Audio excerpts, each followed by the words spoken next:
repeat, in Delhi, it touched 418 yesterday morning before the bursting of firecrackers. Now, any rational mind would agree that that could not have been because of Diwali. Look, the fact is stubble burning in the north is continuing unabated, and now UP and MP have joined in the fun. In addition to the traditional culprits, Punjab and Haryana. 1,000 farm fires thus far, and the stubble burning season has just begun. UP is 452, Punjab 208, MP 187, Haryana 30. And these are official figures. Unofficials are way more. Remember, last year it was confirmed that Punjab farmers had actually learned to evade NASA satellites that detected farm fires.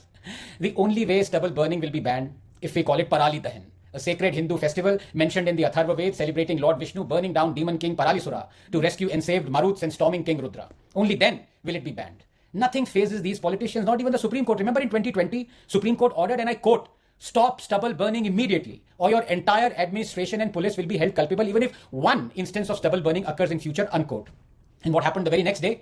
Punjab recorded 6,700 farm fires, Haryana 364. Let me give you some perspective. One, during the stubble burning month, an area of 17,900 square kilometers, or 12 times the size of Delhi, is continuously on fire right next to Delhi for a month.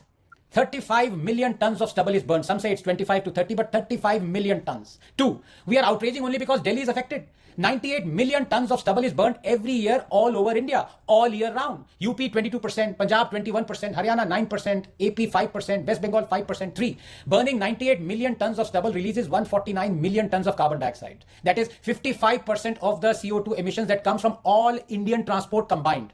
Number 4, the financial burden of treating respiratory diseases and accounting for man hours lost is 150 times more than the cost of the machines needed for stubble extraction. But if our politicians thought like this, we'd be a developed country. 5, all that is required to stop stubble burning is buying 30,000 Happy Cedar machines. Cost $70 million odd. That's it. Taxpayer money spent just on ads in the last 5 years by the center and by the governments of Delhi, Haryana and Punjab, $1,300 million. 6, a year ago, the state decided not to prosecute the farmers who burned stubble. That's why I say we became a banana republic the moment we became a republic. Proof of the pudding was Delhi government recently bringing in odd even as a solution, the previous Delhi government. It is the classic needle in a haystack pursuit.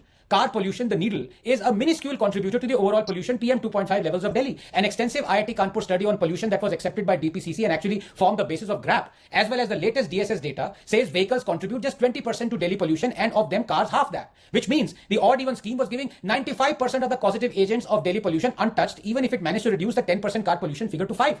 The contribution of stubble burning, literally the haystack, to Delhi's pollution is as high as 40 to 50% at peak month, and yet Delhi implemented odd even because it felt reducing Delhi's pollution levels by 5% was worth all the hardship